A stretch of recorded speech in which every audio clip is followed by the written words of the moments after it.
Okay. Right, so, quick one. Christianity is based on trusting in death and that trust finding a way through death with that trust. This is what Jesus did when in the canonical Gospels he says repeatedly that he will die and he will be killed and lifted up, and he's not immediately jumping to God's plan or things like this, really, although he does say, the scriptures will be fulfilled by this and this kind of thing. So there is a bit of that, but there's also this sort of he has this sort of trust that this is what's supposed to happen. The archetypal moment is in the Garden of Gethsemane, where he says, "Father, I don't want to suffer, but not my will but yours." And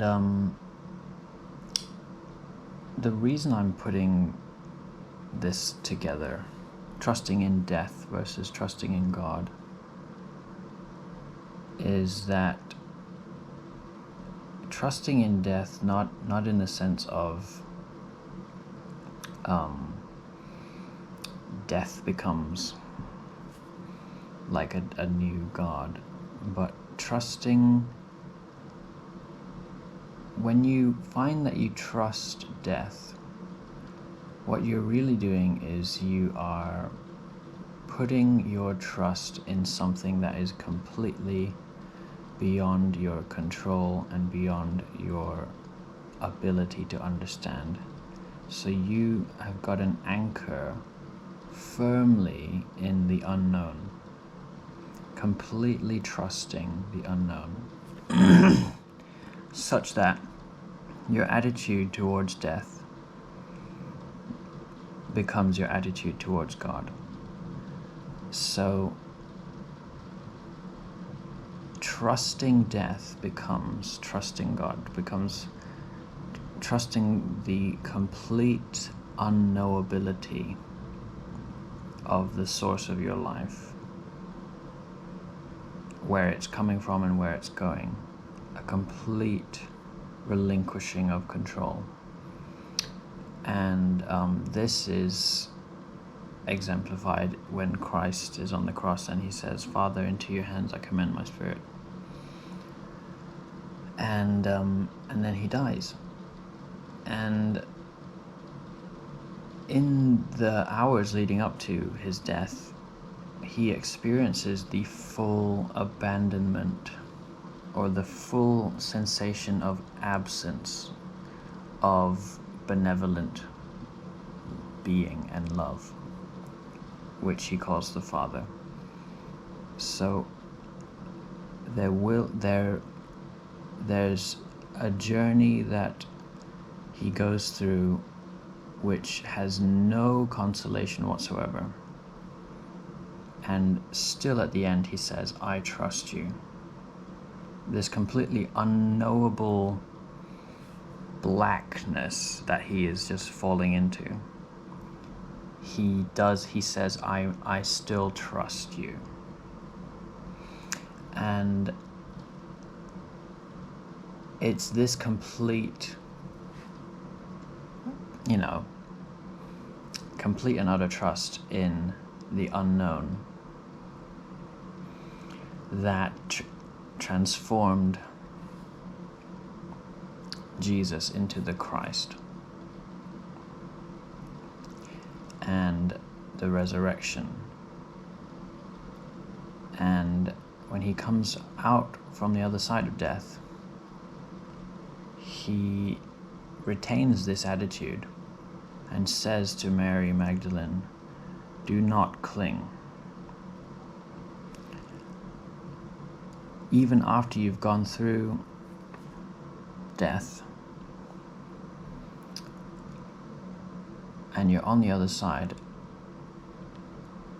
not clinging is still the thing that will carry you through to eternal life, which is beyond consciousness as we understand it and beyond subject and object as we understand it. And so something I say to myself a lot these days is trust the death. It's not to be morbid or like dark and edgy, but it's just realizing that the complete absence of control and knowing what's ahead, that relinquishing of control and of knowledge is a relinquishing unto God. And that's really the essence of faith.